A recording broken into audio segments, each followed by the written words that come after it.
Hola. Hago un resumen sobre las tensiones compositivas. Tenemos dos tipos de tensiones principales, que es la composición visual y la composición emocional. ¿Sí?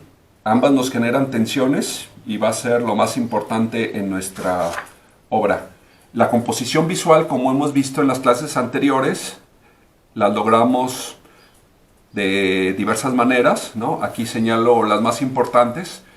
La primera sería entre el espacio positivo y el espacio negativo, entre el punto áureo y el punto áureo opuesto, entre una composición grupal y el individuo, y entre el lado pasivo y el lado activo.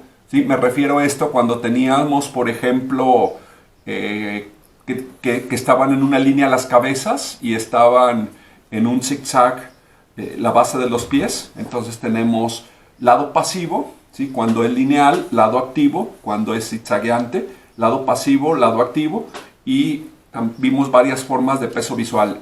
Entre esas formas vimos peso visual por tamaño, peso visual por señalamiento, peso visual por densidad ontológica, por estructura molecular, peso visual por posición, peso visual por espacio negativo, etc. Vimos una serie de pesos visuales, ¿sí? Y este peso visual llama más la atención, ¿sí? Entonces, esta sería la composición visual, lo referente a la composición visual que vimos en las dos clases anteriores. Y hoy empezamos a ver la composición emocional. La composición emocional básicamente se logra de tres maneras: a través de la expresión, en la forma, a través del color y a través de la toma, ¿sí? En este caso nos vamos a enfocar en la toma. Dedicaremos algunas clases tanto para la expresión como para el color. Composición visual. Vamos a entrar con las emociones esta vez. Les mandaré también una lista de cada una de las emociones, ¿sí? Por el momento, bueno, este se llamaría recto horizontal. Nos produce una sensación de pasividad, de neutralidad, de paz, de tranquilidad, ¿no? Vemos la tendencia hacia la horizontalidad, ¿sí? Las montañas, ¿sí? Esta pradera, la margen del río, ¿no? Esa tendencia a la horizontalidad son las emociones que nos produce, ¿sí? Esta sería panorámico, ¿sí? Es decir, el personaje, como les decía, aparece muy pequeño y la circunstancia domina casi toda la escena. Les decía que no solamente tiene una función decorativa o solamente para ubicarnos en donde se desarrolla la escena, sino también tiene una fuerte carga emocional.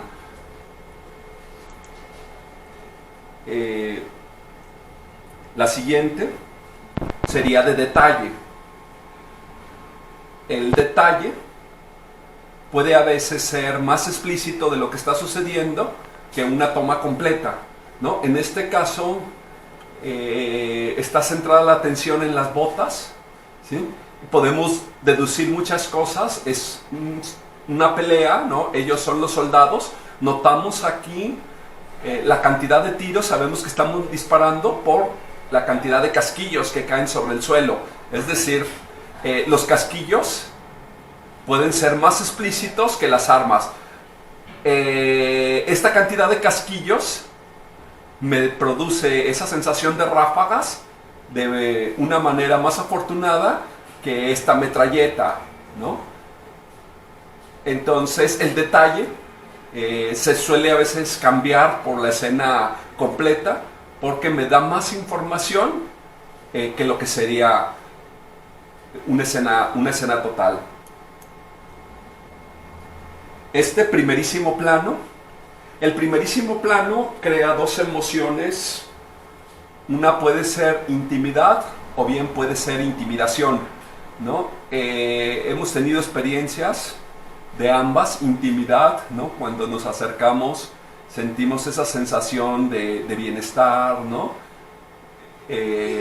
Porque alguien está muy cerca de nosotros, alguien querido, o a la vez intimidación cuando la persona no nos agrada, ¿no? A veces podemos llegar a sentir esa cercanía y la sentimos como una cercanía desagradable, ¿no? La sentimos como una cercanía invasiva, intimidatoria, agresiva.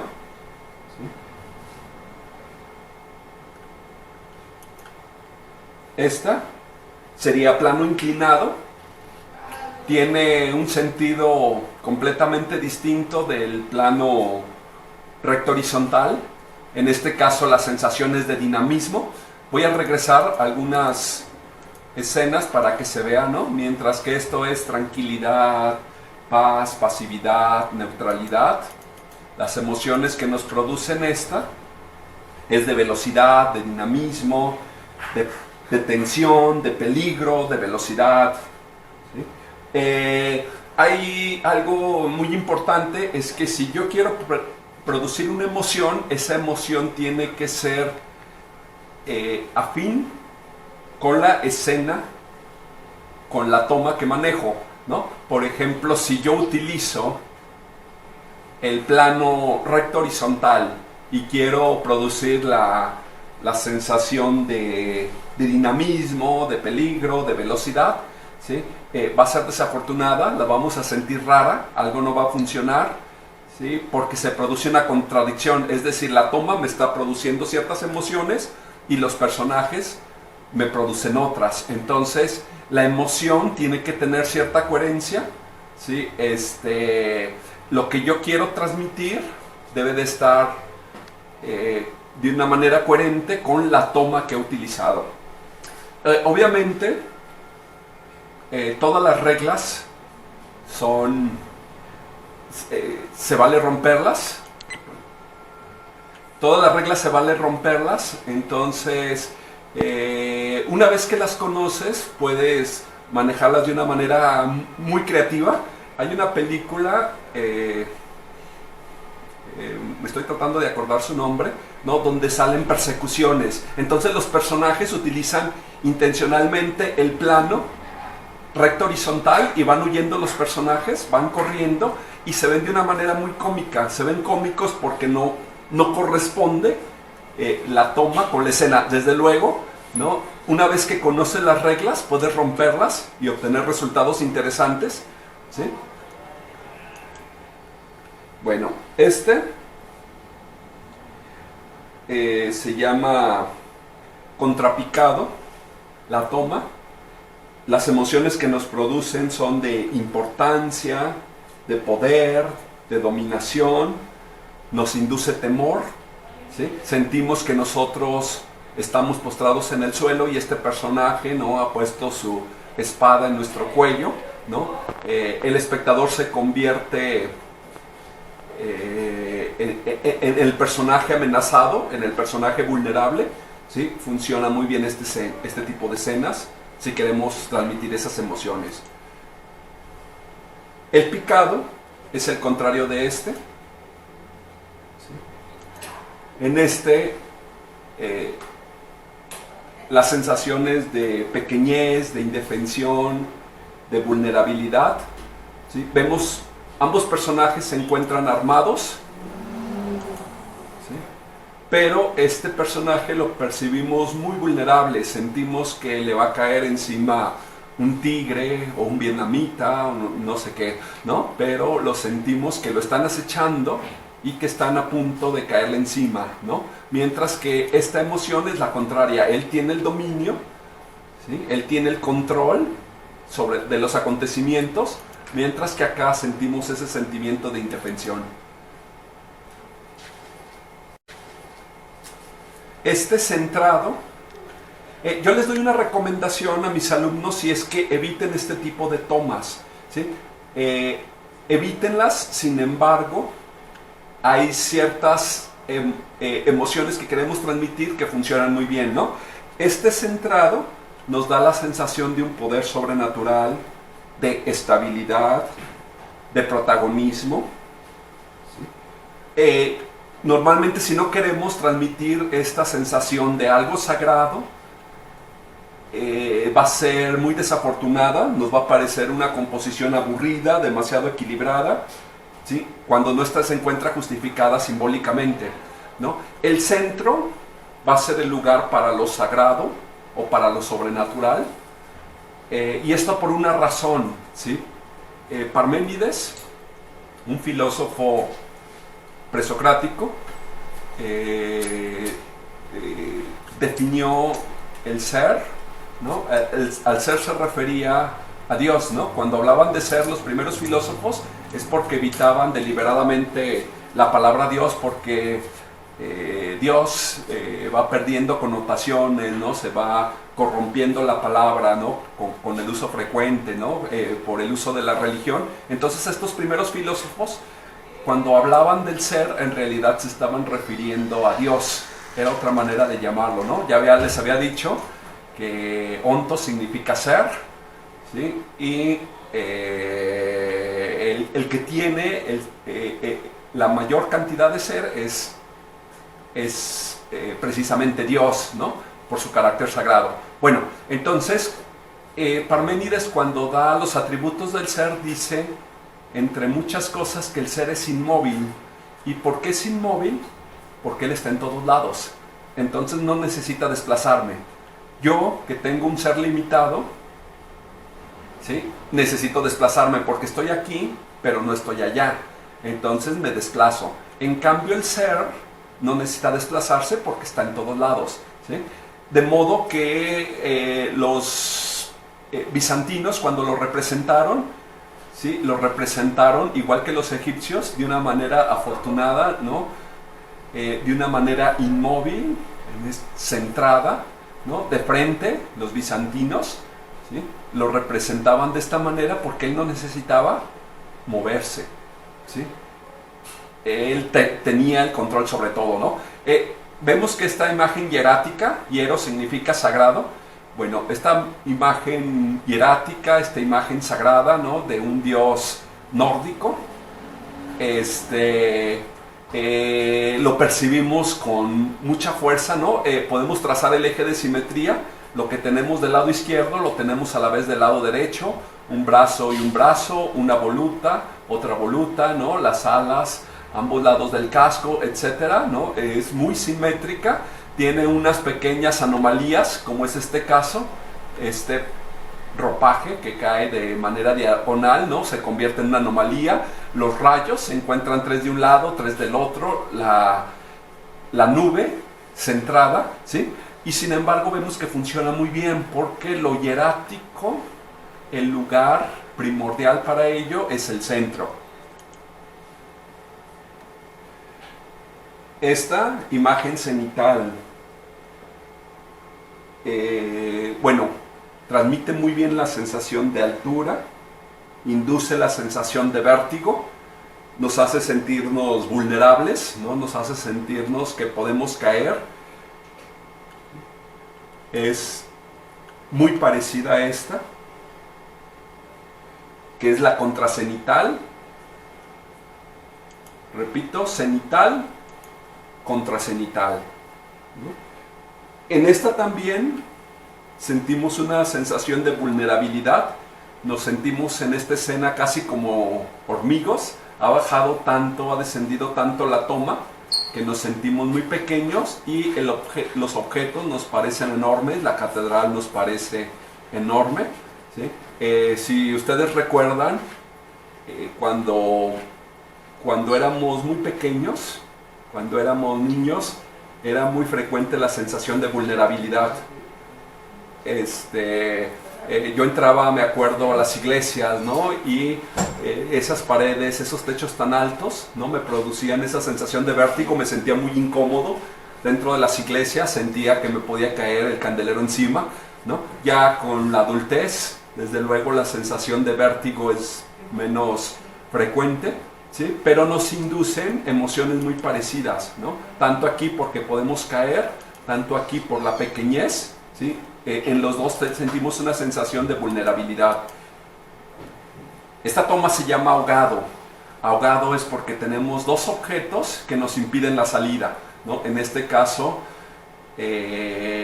aquí se centra la atención, ¿sí? El personaje está atrapado, se podría decir que está enjaulado, está acorralado por estos espacios tan dominantes, ¿sí? Oscuros. Notamos aquí un objeto amenazador, en este caso una pistola, ¿sí? Y es la sensación de cuando nos cortan la salida, queremos irnos y no podemos, ¿sí? Tenemos la salida cortada, no hay manera de escapar, por eso se llama ahogado. Esta toma se llama acercamiento, ¿sí? Las emociones que nos producen son intimidación, es decir, el personaje es tan grande que no cabe en la escena, ha sido necesario cortarlo, ¿no? Nos da la sensación que ha tenido que agacharse para pasar por la puerta, y así en la escena queda cortado, ¿sí? Es demasiado grande, nos produce intimidación, terror por su tamaño. Sería el contrario de esta, que sería alejamiento. Aquí la sensación también es de vulnerabilidad, de desamparo, de soledad. Es decir, el personaje ha sido puesto muy pequeño, ¿sí? Porque la sentimos, en este caso a mí me produce la sensación de una madre que ha quedado sola, ¿no? Con su hijo pequeña, ¿no? En esa sensación vulnerable, sin un sostén. La pequeñez, es decir, se tiene que enfrentar a un mundo que la supera en mucho. Esta se llama toma pop, P-O-V, pop. Las letras son una abreviación del inglés, ¿no? Point of view. ¿Sí? En este caso, la toma está hecha desde el punto de vista del espectador. Lo que nos produce es empatía, es decir, tratamos de ponernos en los zapatos del espectador, o mejor dicho, verlo todo desde las pupilas del espectador, ¿no? Cada quien ocupa en el espacio un punto de vista irrepetible, donde está mi pupila, no hay otra, ¿no? Pero cuando somos tan empáticos, es como si viéramos las cosas, el mundo, desde la vista, desde el punto de vista, ¿no? De la otra persona, ¿sí? Eso sería la empatía. En este caso, la mano del personaje se ha convertido a la vez como mi mano, ¿no? Llega la policía a arrestarlo, y me produce la sensación de que yo voy a ser arrestado, ¿no? Entonces me pongo qué es lo que está sintiendo en ese momento, ¿no? El personaje. Bueno, esto es rostro cortado. Rostro cortado nos produce misterio, ¿sí? Hay un principio que dice que tomas raras producen emociones raras, incertidumbre, anonimato también, ¿no? En este caso sentimos que es un capo de la mafia, hay un maletín que suponemos aquí con dinero, ¿no? Este capo de la mafia, no le vemos el rostro, permanece en el anonimato, y ese anonimato lo hace tal vez más temible. Como les decía, los objetos que se ocultan desatan fácilmente la imaginación, nos entregan al poder de la imaginación. Entonces este capo, al no conocerlos, también se vuelve peligroso, no sabemos quién puede ser, ¿no? Y hay algo muy interesante, ¿no? Recuerdo ahora la caricatura de Snoopy, en donde solo se veían los rostros de los niños. Los adultos aparecían siempre con el rostro cortado. Veíamos a la maestra, o veíamos a la mamá, veíamos las piernas, los vestidos, pero nunca les veíamos el rostro. Entonces ese anonimato convenía, ¿no? Para decir que era un mundo alejado, ¿no? Era el mundo alejado. Los niños, hasta la voz aparecía distorsionada, ¿no? Entonces el mundo de los niños era era un mundo cerrado, ¿no? Era un mundo, el mundo de los adultos, el niño no tenía acceso a ellos, ¿no? Hay una escena en una película, la de Bastardos sin Gloria, en donde uno de los personajes, es una chica, no me acuerdo el nombre de ella, bueno, esta chica se encuentra sentada y de pronto llega el tipo que asesinó a su familia, ¿no? Ella alcanzó a escapar, entonces llega el tipo y en ese momento la atención se fija solo en el rostro de las chicas y los rostros de todos los nazis que están atrás, ¿no? Ella está en una cena, va a proyectar la película, una película para los nazis.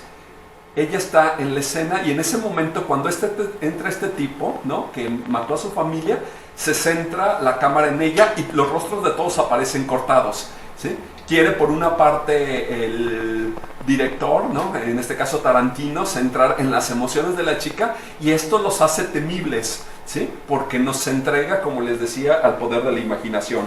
Repito, tomas raras producen emociones raras, ¿no? Este tipo de tomas no comunes producen incomodidad, ¿no? Entonces, a la hora de que corta a los nazis, que les recorta las caras, también las emociones son extrañas. Sentimos como esa emoción incómoda que está pasando la chica, ¿no? Por medio de este artificio. Bueno, toma baja. Aquí la cámara ha descendido al suelo, ¿sí? Entonces se produce algo muy interesante. Al bajarse la toma, los personajes aparecen de distinta altura, ¿sí? Este personaje queda fuera de la escena, solamente vemos las piernas, pero hay una sensación de jerarquía, de tensión entre los personajes, ¿sí? Tensión de lo grande a lo pequeño. Adivinamos que este personaje es el jefe de ellos son subalternos, ellos están a las órdenes de él, ¿no? Ha ayudado a jerarquizar esa escena. Recuerdo ahora en los Cristos bizantinos también que aparecía un Cristo enorme, ¿sí? Y la Virgen más pequeña que el Cristo, los otros santos más pequeños que la Virgen, ¿no? San Juan más pequeño que la Virgen y así sucesivamente, ¿no? Longinos, el soldado romano que atravesó a Cristo con su lanza, ¿no? Mucho más pequeño y así. Pilatos, muy pequeño, ¿no? En estas pinturas bizantinas había una jerarquía. Cristo era el más grande, por lo mismo que era el más sublime, porque era el que tenía más ser, ¿no? Y dependiendo de esa jerarquía del ser iban descendiendo, ¿no? De la misma manera que aquí, ¿sí? Aparece esa jerarquía, salvo que en las pinturas bizantinas percibimos el artificio antinatural y en al descender la cámara se percibe como una escena muy natural. Vamos a terminar con 4 escenas de sombras. Las sombras al igual que el espacio negativo, tienen una función muy activa, ¿sí? Normalmente a veces los alumnos se enfocan demasiado en las formas positivas, ¿sí? Olvidando los espacios negativos que son tan importantes. Recordemos que la música no solamente se hace con notas, con sonidos, sino también se hace con silencios. Si no hay silencios, no hay música, ¿sí? Entonces los silencios importan mucho. Igual en la pintura, los silencios, que es el espacio negativo, son tan importantes como los espacios positivos, ¿no? Me regreso. ¿Sí? Vean ustedes, el espacio negativo alrededor quiere la atención que quede aquí, ¿no? Muestra su identificación de policía. El rostro queda en las sombras, no nos interesa el rostro, ¿sí? Del policía, ¿no? Nos interesa esta parte. Entonces los espacios negativos son muy muy importantes, ¿sí? Y así de importantes como son los espacios negativos, son obviamente las sombras. Vean ustedes que estas escenas tan efectivas, tan agradables, ¿no? Están hechos básicamente con 4 tonos, ¿no? Que es el claro, el medio claro, que sería aquí, el medio oscuro y el oscuro. Obviamente son los 4 tonos que habíamos visto: claro, muy claro, medio oscuro y oscuro. Bueno, entonces no necesitamos más que esos 4 tonos para crear emociones poderosas, ¿sí? Y las sombras, las partes muy oscuras, nos producen emociones, tienen mucho poder. Fundamentalmente podemos manejar las sombras de 4 maneras. Las sombras no están nada más ahí para darle un mayor relieve a los objetos, un mayor relieve visual, sino que las sombras también son productoras de emociones, ¿no? Son 4. Tenemos primero un tipo de sombra que oculta al personaje, otra que duplica al personaje, otra que revela al personaje y otra que amplifica al personaje. ¿Las explico? ¿Sí? De una en una. Primero, sombras que ocultan al personaje. Las sombras han sido asociadas tradicionalmente con la maldad, ¿sí? Está llena la literatura de referencias como esa, ¿no? Pensemos en Drácula, ¿no? Que se mueve entre sombras. Pensemos en el Evangelio de San Juan, ¿no? Que dice la luz vino al mundo, ¿no? Pero no la recibieron porque preferían vivir entre sombras, bueno, etcétera, ¿no? Está llena la literatura de estas referencias, la asociación a la maldad con la oscuridad, ¿sí? Entonces, el manejar este tipo de sombras, ¿no? Nos está produciendo la emoción de que hay algo malvado en los personajes, ¿no? Hay algo siniestro, hay algo que mantiene oculto, ¿no? Que no se da a conocer, mientras que la luz nos da la sensación opuesta, ¿no? Donde no hay nada que esconder, ¿no? Entra la luz. Hay veces que paso por las calles y veo ventanas, ¿no? Con cartones y realmente, bueno, me produce una sensación de que hay adentro de esta casa, ¿no? Estarán secuestrando a alguien, estarán torturando, ¿no? Porque han tapado las ventanas con cartones, porque no quieren que se vea adentro. Y a veces que voy por pueblos y veo que hay casas que tienen una reja a la entrada y permanece, se ve el pasillo, ¿no? O zaguán, como le decían antes, y luego se alcanza a ver el patio, se ven las habitaciones, y me da la sensación como de esas conciencias limpias que no tienen nada que ocultar, ¿no? De la misma manera en la escena, ¿no? Las sombras ocultan demasiado y percibimos que hay algo malvado, ¿no? Esa maldad que se mueve entre sombras. Aquí se duplica al personaje, es decir, el personaje tiene una buena lectura, es un hombre y se prolonga, ¿no? En una sombra, se repite en una sombra, ¿no? Y al repetirlo se enfatiza. La repetición crea un énfasis, ¿sí? Crea un énfasis, entonces se enfatiza al personaje a través de la repetición. Yo digo algo y suelo decir, a veces mis alumnos bromean un poco, ¿no? Porque suelo decir mucho la frase de repito por pedagogía. Entonces, cuando repito la cosa es que quiero dar ese énfasis, quiero decir esto es importante, o sea, se lo repito porque pongan atención en esto, ¿no? Mientras que lo otro que suelo decirse, bueno, hay un principio que dice que solamente retenemos el 20% de lo que escuchamos o que leemos o que vemos, ¿no? Solamente el 20%, es decir, tendemos a desechar ese 80%. El cerebro actúa con un criterio de economía, ¿no? Entonces, cuando yo repito casi todo, ¿no? Doy una explicación y a veces me doy cuenta que lo que dije muchas cosas estaban pensando, ¿no? Es natural, ¿no? Yo como maestro no me sorprende eso, ¿no? Entonces me están escuchando, pero a la vez están pensando de, ¿qué voy a hacer, no? ¿Qué voy a hacer con tal materia? La maestra esto me dejó, y me están medio escuchando, pero no tienen la atención completamente, ¿sí? Puesta en lo que yo estoy diciendo. Entonces por eso es a veces la insistencia, repito, por pedagogía. Bueno, creo un énfasis con la repetición, ¿sí? De la misma manera que aquí hago un énfasis al repetirlo, ¿sí? Pensemos ahora, ¿por qué no?, en lo que significan, por ejemplo, los penachos, ¿sí? Todos los hombres somos más o menos iguales, ¿no? Por lo menos tenemos la misma dignidad, ¿sí? Todos somos imperfectos, todos los hombres, pero hay ciertos hombres que tienen un penacho. ¿Y qué es un penacho? Es como un acento, es como si le pusieras un acento, es decir, él es el jefe de la tribu, ¿no? Pensemos en todos los sombreros, ¿sí?, que dan ese tipo de distinción. Pensemos en las gorras militares, ¿no? Pensemos en un obispo, ¿por qué usa una mitra? Porque es un énfasis, ¿sí?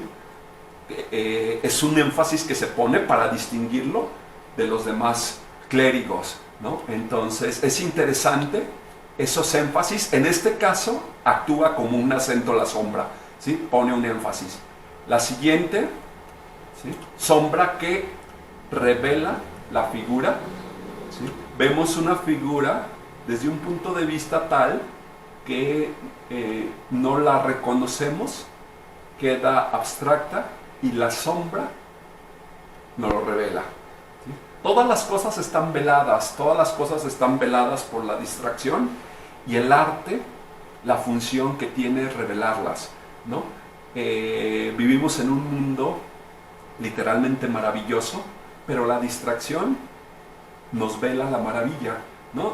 Nos levantamos cada día, actuamos de una manera mecánica, ¿no?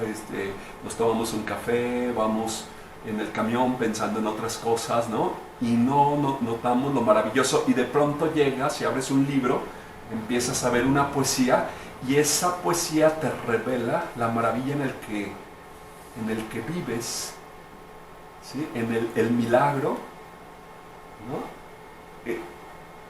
de vivir, ¿sí? La poesía te revela eso. El arte es revelador, ¿sí?, porque revela lo que ya está ahí, pero no percibimos, ¿sí? En este caso actúa de esta manera, ¿no? Aparece un objeto de una manera abstracta, no con una buena lectura, y lo revela a través de la sombra. Finalmente tenemos la sombra que amplifica a la figura. La figura tiene una buena lectura, ¿sí?, pero se ve pequeña, y esta amplificación se convierte como en una bocina, ¿sí?, de la figura. Y a la hora de amplificar, también las emociones se amplifican, ¿sí?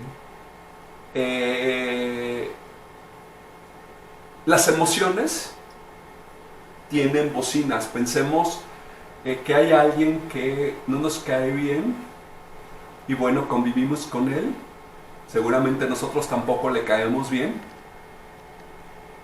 y podemos convivir relativamente en paz, siempre y cuando que no exterioricemos nuestras emociones. Si las exteriorizamos, las emociones se amplifican. Entonces